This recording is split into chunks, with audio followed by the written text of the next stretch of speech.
Sedang viral di media sosial TikTok sosok Joan Sitorus, remaja 19 tahun asal Sumatera Utara.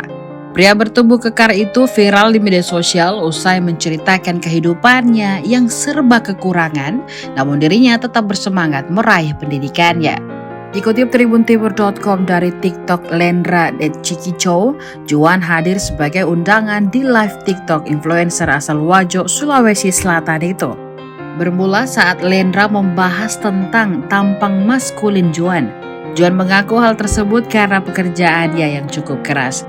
Ternyata Joan merupakan buruh yang bertugas untuk membongkar barang dari kontainer di pasar terdekat kampungnya.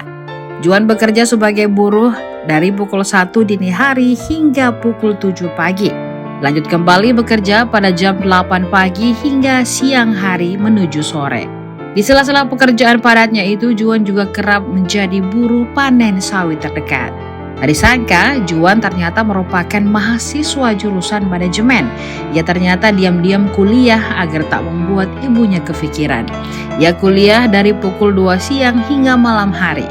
Saking kerja kerasnya Joan, di malam hari pukul 8 malam hingga subuh hari, ia lanjut menjadi tukang ojek.